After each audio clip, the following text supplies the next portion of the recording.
इस कार्यक्रम के प्रायोजक हैं कृषि एवं किसान कल्याण मंत्रालय, भारत सरकार। हर जोखिम से निकल कर फसल आए, सुरक्षित हो जाए।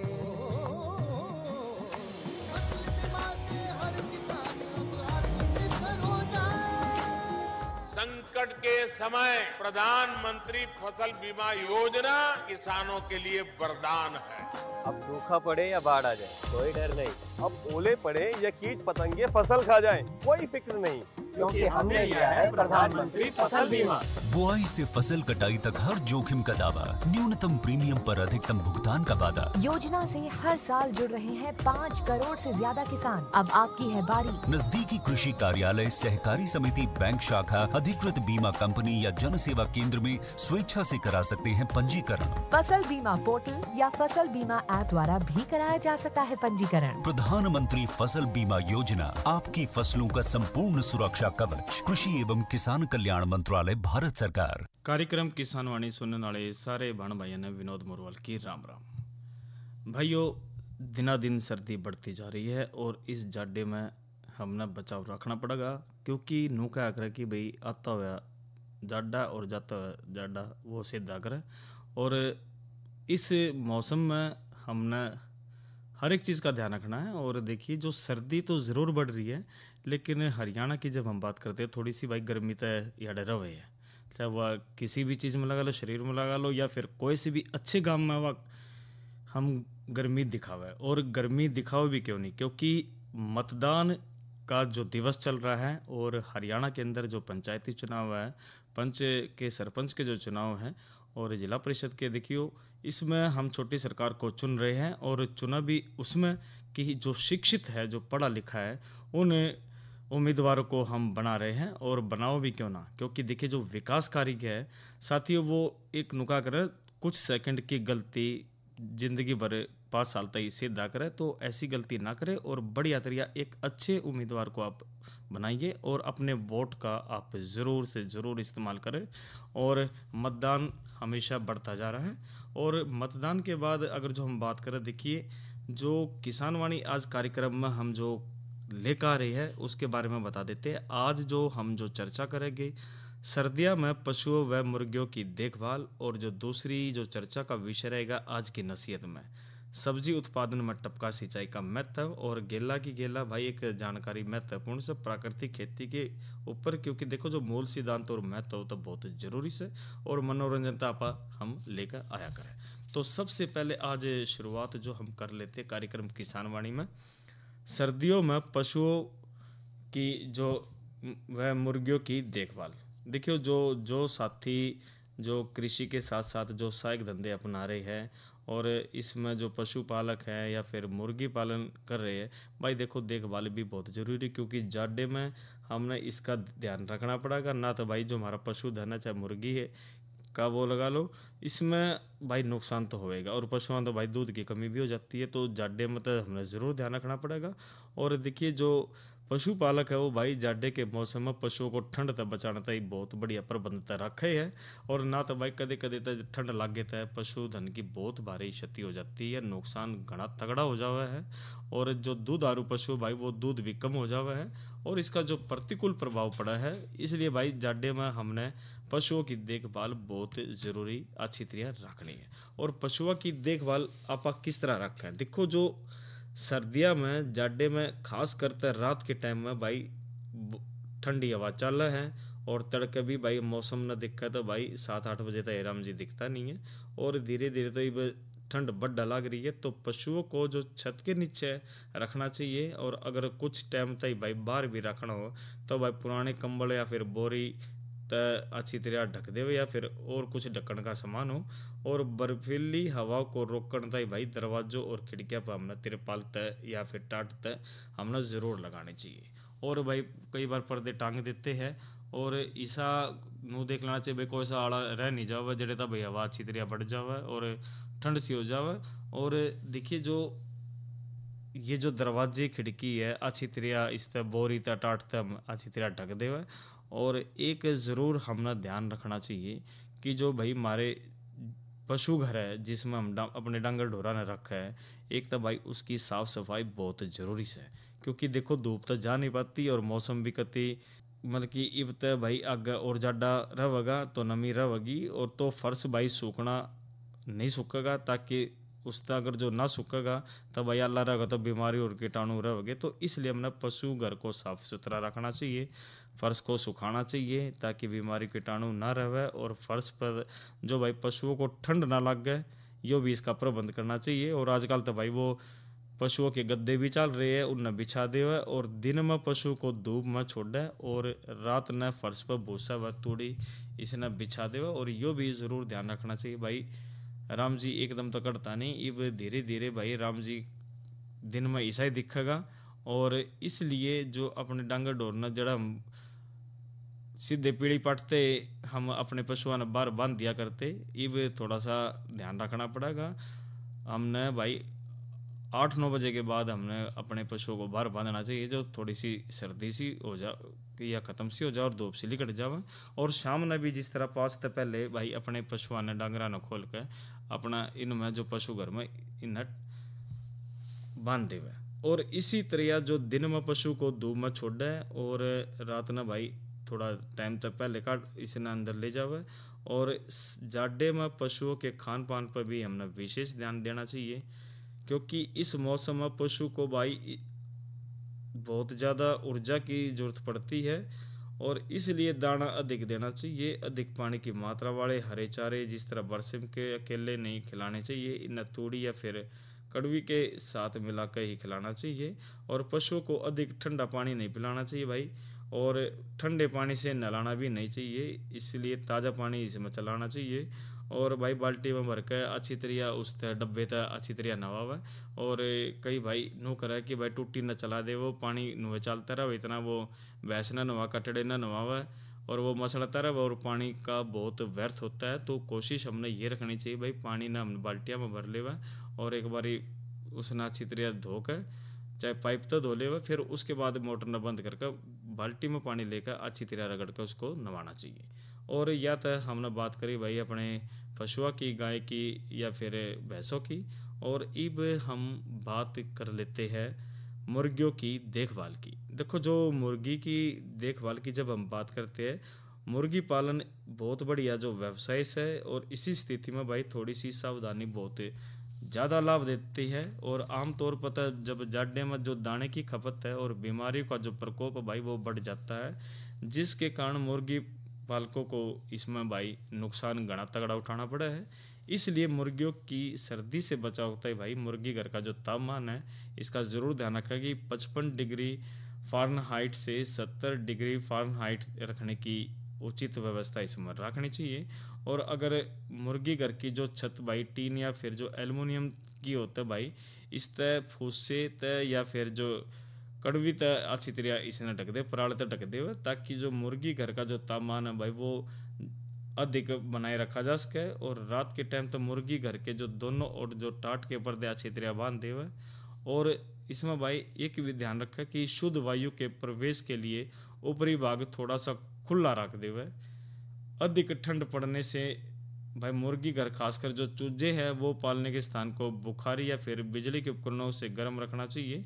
और सर्दियों में जो बिछावन की जब हम बात करें तो भाई गहराई इसमें बढ़ा देवा, क्योंकि जो तापमान है वह कम होने के कारण बिछावन अधिक गीला रहने लगता है, जिसका मुर्गियों पर प्रतिकूल प्रभाव पड़ता है। तो भाई जो उसकी मोटी सी परत कर देवे और अच्छी तरह इसमें बिछावन ने सही रख देवे, ताकि वो गिला ना रहे। और बिछावन के दिन में जो जरूरत के अनुसार भाई खुरदते रहे, और गिला बिछावन हटाकर इसमें सूखा कर बिछावन हमने डालना चाहिए। और कोशिश हमने ये रखनी चाहिए भाई टाइम टाइम पर इसका हमने पानीपत का टाइम रखना चाहिए, ध्यान रखना चाहिए इसमें। और जाडे में जब मुर्गी को अतिरिक्त दाने की जरूरत पड़ती है, यानी कि ज़्यादा इसमें दाने की जरूरत पड़े है, क्योंकि सर्दी से बचने के लिए भाई मुर्गी अपने शरीर से गर्मी पैदा कर रहे हैं। इसके लिए जो दाने में मक्का और चावल की जो पालिश की मात्रा बढ़ा देनी चाहिए, जिस तरह मुर्गियों को ऊर्जा की अधिक प्राप्ति हो। और चूजों को मुर्गियों के जो स्वास्थ्य पर भाई जाडे का जो कुप्रभाव है वो कम करने के लिए पानी में जो एंटीबायोटिक्स और विटामिन बी कॉम्प्लेक्स समय समय पर हमने देते रहना चाहिए। और इसलिए भाई अगर जो इन बातों का हम ध्यान रखेंगे इस तरह भाई मुर्गी पालन तो हमने लाभ मिलेगा, और इसी तरह जो पशुधन से भी हमने लाभ मिलेगा।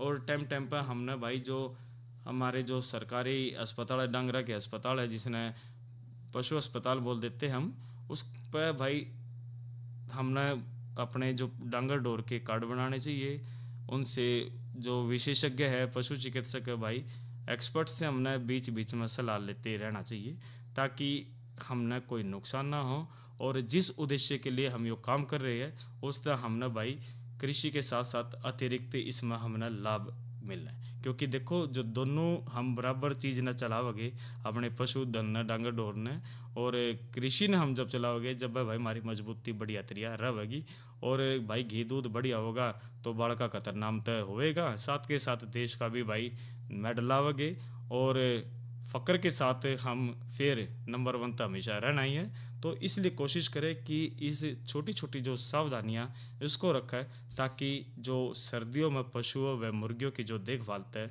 हम ज़्यादा से ज़्यादा इसमें लाभ ले सकें। तो भाइयों आज की जो हमने चर्चा कर ली सर्दियों में पशु व मुर्गियों की देखभाल की, और अब दूसरी जो चर्चा कर लेते प्राकृतिक खेती, जो जानकारी दे देते हैं कि मूल सिद्धांत क्या है। क्योंकि देखिए प्राकृतिक खेती के कुछ सिद्धांत से, एक तो मिट्टी में जीवाणुओं की मात्रा भूमि की उत्पादकता का सबसे महत्वपूर्ण अंग है। तो ये जीवाणु जो मिट्टी, हवा और कृषि अवशेषों बायोमास में प्राकृतिक रूप से उपलब्ध पोषक तत्वों को पौधों का प्रयोग लायक बनाते हैं। इसलिए मुख्य धारा के कृषि वैज्ञानिकों के साथ साथ मित्र जीवों को भी हम मारते हैं। इसलिए हमने ध्यान रखना चाहिए भाई रासायनिक खादें भी मिट्टी में जीवाणु के पनपने से बाधा पैदा करती है। इसलिए मिट्टी में जीवाणु की संख्या बढ़ाना इसके लिए ज़रूरी है कि कीटनाशकों और अन्य रसायनों का प्रयोग ना के बराबर कर भाई करे नहीं, इस चीज़ ना छोड़ देगा। और दूसरा भाई मूल सिद्धांत यूस है कि बिक्री और खाने में प्रयोग वाले सामग्री को छोड़कर खेत में जो पैदा होने वाली किसी भी सामग्री बायोमास को, मतलब कि छूत की बीमारी वाले पौधों को छोड़कर खरपतवार को भी खेत में से बाहर नहीं जाने देना चाहिए। जलाना तो बिल्कुल भी नहीं चाहिए। उसका वहीं पर भूमि को ढकने के लिए और खाद के रूप में प्रयोग हमने करना चाहिए। और शुरू में पड़ोसी किसान से भाई कृषि अवशेष और गौशाला से गोबर हम ले सके हैं, और बाद में भाई मिट्टी में जीवाणु बढ़ने से बाहरी सामग्री और गोबर की भी जरूरत नहीं पड़ती। और इसी तरह जो भाई तीसरा जो सिद्धांत की बात करें तो खेत में जैव विविधता होनी चाहिए, यानी कि केवल एक किस्म की फसल न बोकर हमने खेत में अलग अलग टाइम पर भाई कई किस्म की फसल बोनी चाहिए, जिस तरह जैव विविधता या मिश्रित खेती मिट्टी की जो उत्पादकता है वो बढ़ाने और कीटाणुओं को नियंत्रण करने और दोनों में सहायक सिद्ध होती है। तो भाई कोशिश ये रखनी चाहिए, एक तो टाइम पर हमने जो फसलों में विविधता लानी चाहिए, न्यारी न्यारी फसल बोनी चाहिए, नोनी भाई एक का फसल हमने अपना ली और पूरे साल वाई चलती रहे, इस तक के मिट्टी की शक्ति नहीं बढ़ेगी और कई बार भाई हमने नुकसान उसमें उठाना पड़ जाता है। जिस उद्देश्य के लिए हम लाग रहे हैं वह फसल भाई पूरे पीछे नहीं मिल पाते, फसल खराब हो जाती है। तो कोशिश ये करे कि जो उर्वरा शक्ति बढ़िया रहे तो प्राकृतिक खेती को अपनाना चाहिए, इसके मूल सिद्धांतों को हमने समझना चाहिए। और अब भाई बात हमने दो जानकारी और ये सर्दियों में पशु व मुर्गी की देखभाल की कर ली, और भाई अब मनोरंजन का टाइम हो गया बहनों और भाइयों के लिए, और फिर बात ने आगे बढ़ाते हैं आप दूसरी चर्चा तक कार्यक्रम किसान वाणी ने। तो सुनते हैं ये रागनी। एरी साजन के घर जाना से मां, तू मेरी तसल्ली कर दे। एरी जो कुछ लेना देना से मां, बांध जुड़ के धरी दे। साजन के घर जाना से मां, मेरी तसल्ली कर दे। तो कुछ लेना देना से मां, बांध जुड़ी के धरे दे। मेरी साजन के घर जाना से मां, मेरी तसल्ली कर दे।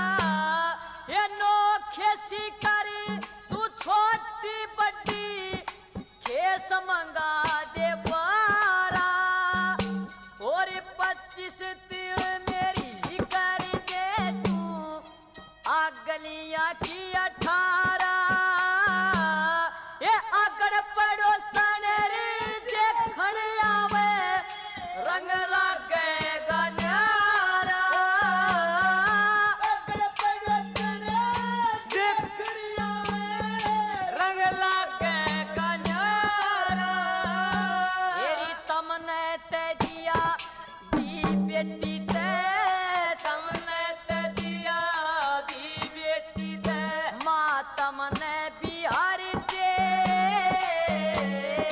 जो कुछ लेना देना से माँ पान जुड़ी के धरे दे साजन के घरे जाना से माँ तेरी तसल्ली कर दे जो कुछ लेना देना से माँ पान जुड़ी के धरे दे जो कुछ लेना देना से पान जुड़ी के धरे दे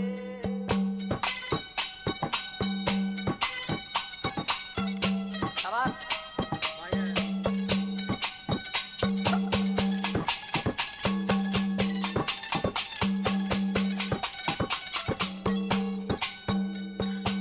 एरी बड्डिया बंदरी अरे बड्डिया बंदरी वाल मंगा माँ साढ़े चौबार खातरी पीठ नारियल मेरे बांध दे जेठ कवार खातरी एरी कंगा सिसा रुमाल तो लिए देवर प्यार खातरी मेरी आपल खांडे कसार बांध दे माँ पति के यार खातरी आपल खांडे कसार बांध दे पति के यार खातरी उस खाती के न कह दिएरी खाती के न कह दिएरी मेरा चरखा पीड़ा घड़ दे जो कुछ लेना देना से माँ पान जुड़ी के धरे दे री साजन के घरे जाना से माँ मेरी तसल्ली कर दे जो कुछ लेना देना से माँ पान जुड़ी के धरे दे जो कुछ लेना देना से माँ पान जुड़ी के धरे दे मेरे तेरी एक शोका में है पत्ता दू मेरा ये न्यारा सूट से मैये ये दर्जी के न कह तू जाली भी लगे वही ये सकी सहेली नु देखनी आवे सारी चीज दिखाइए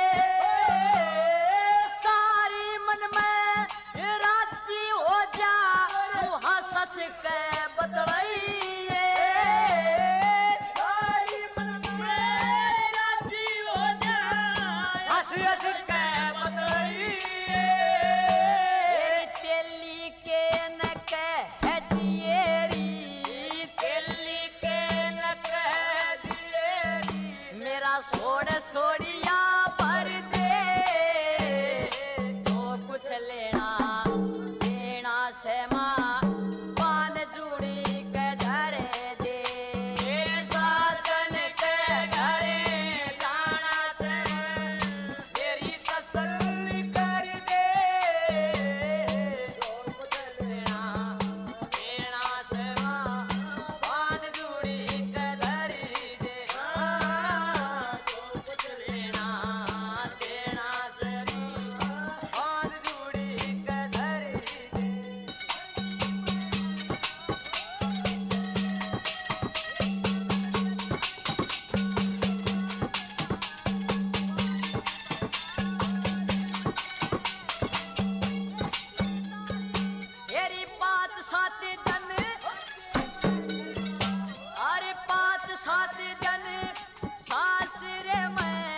ये नुए डरना से ये जाडे में जा बैठ तसल्ली गर्मी में मरने हो से येरी ननंद जेठानी आके चाल मां पानी भरना हो से एडी तारे बूट मंगावा जाडे में ठरना हो से एडी तारे बूट मंगावा जाडे में ठरना हो से येरी मांगे राम भाई ने गाल दिए मांगे राम भाई ने गाल दिए तू फागण के उतर दे तो कुछ लेना है देना से मां बांध जुड़ी कधरी दे तेरी साजन के घरे जाना से मां मेरी तसल्ली कर दे रे तो कुछ लेना देना से मां बांध जुड़ी कधरे तो साथियों ये तो हमने रागनी सुनी राजेंद्र सिंह करकरिया और उनके साथियों द्वारा, और मेर सिंह की हिट रागनी से हमने लिया था। और देखिए जो संस्कृति है, संस्कृति के अंदर सारी चीज़ बढ़िया होती है, और अपनी जो लोक संस्कृति बहुत बढ़िया है, और अपने शब्दों से हम अपनी भावना को आगे बढ़ाते हैं, और इब भावना ने थोड़ी सी हम आगे और बढ़ा देते हैं। और आज जिस प्रकार से इब मौसम धीरे धीरे बदल रहा है, तो मौसम की जानकारी हम ले लेते हैं। जो डॉक्टर ममता जो मौसम विशेषज्ञ है, उनसे सुनते हैं मौसम क्या कह रहा है आज।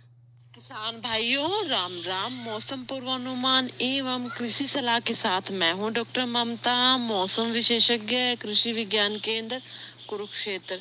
किसान भाइयों, कुरुक्षेत्र जिले का आज का अधिकतम तापमान 28.8 डिग्री सेल्सियस रहा, न्यूनतम तापमान 19.4 डिग्री सेल्सियस रहा। नमी की बात करें तो सुबह और शाम की सापेक्ष आर्द्रता 95 और 55% रही। हवा की रफ्तार 16 किलोमीटर प्रति घंटा रही।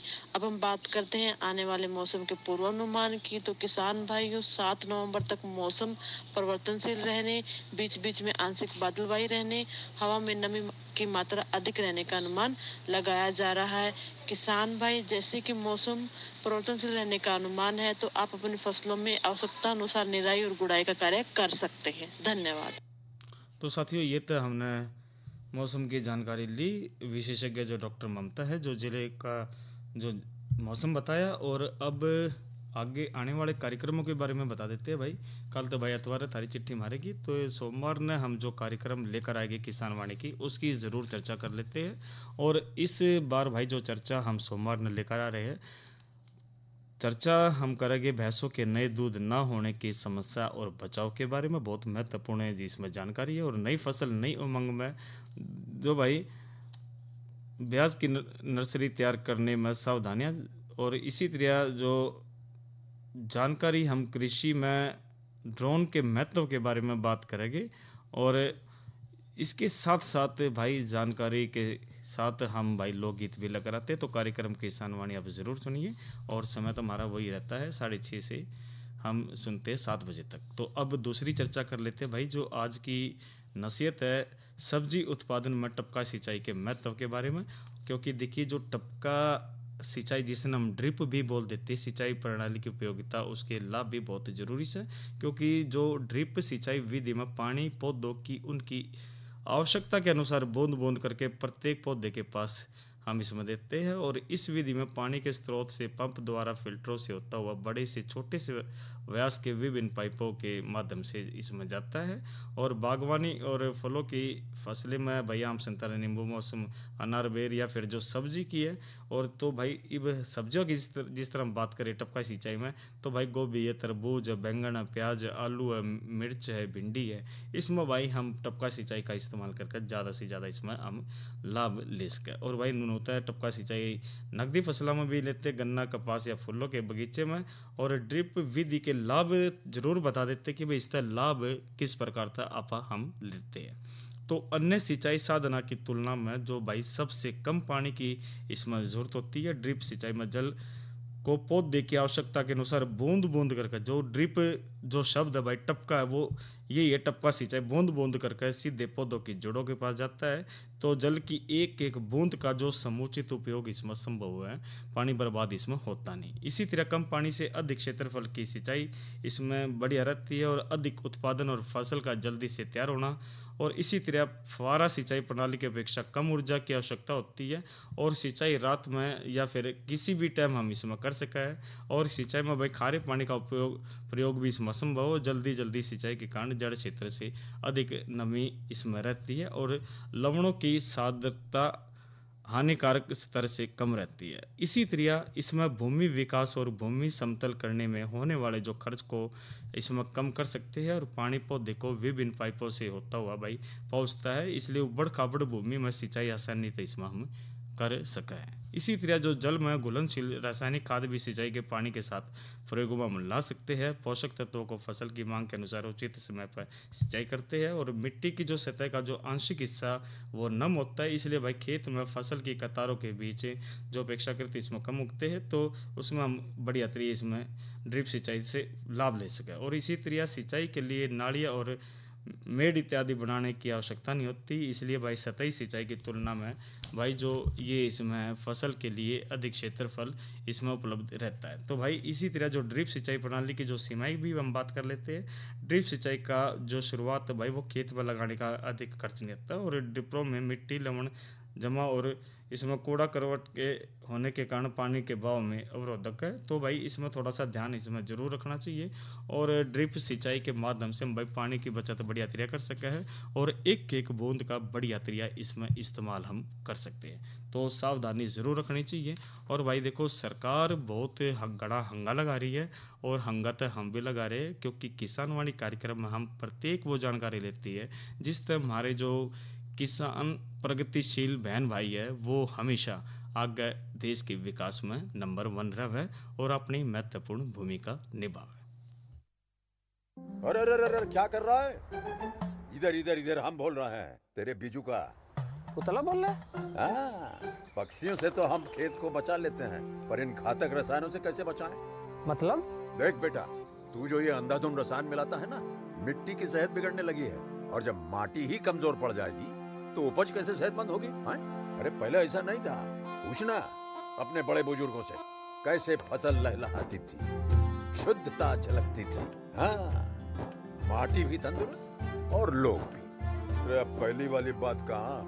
पर अब तो सब यही डाले हैं। सब नहीं, आज भी लाखों जागरूक किसान परंपरागत विधि से फसल उगा रहे हैं, खर्चा कम और उपज की कीमत भी बेहतर पा रहे हैं। सच है? रे बेटे, एक्सपीरियंस से बता रहे हैं, धूप में बाल सफेद नहीं किए हैं। हाँ। ठीक है भाई, मैं भी आज से जैविक खेती शुरू करूंगा। माटी से प्रेम की परंपरा है, परंपरागत खेती। तो साथियों, आज के कार्यक्रम में इतना ही। जो चर्चा हमने करी सर्दियों में पशु एवं मुर्गियों की देखभाल और सब्जी उत्पादन में टपका सिंचाई के महत्व और प्राकृतिक कृषि के बारे में बात करी, एक उम्मीद करती है आज के अंक में इस बातों को आप आगे बढ़ाओगे। आज जो कार्यक्रम के प्रायोजक है कृषि और किसान कल्याण मंत्रालय भारत सरकार द्वारा आपने ये कार्यक्रम सुना। और इसी के साथ भाई विनोद मोरवाल को दीजिए इजाज़त। अच्छा भाइयों, राम राम।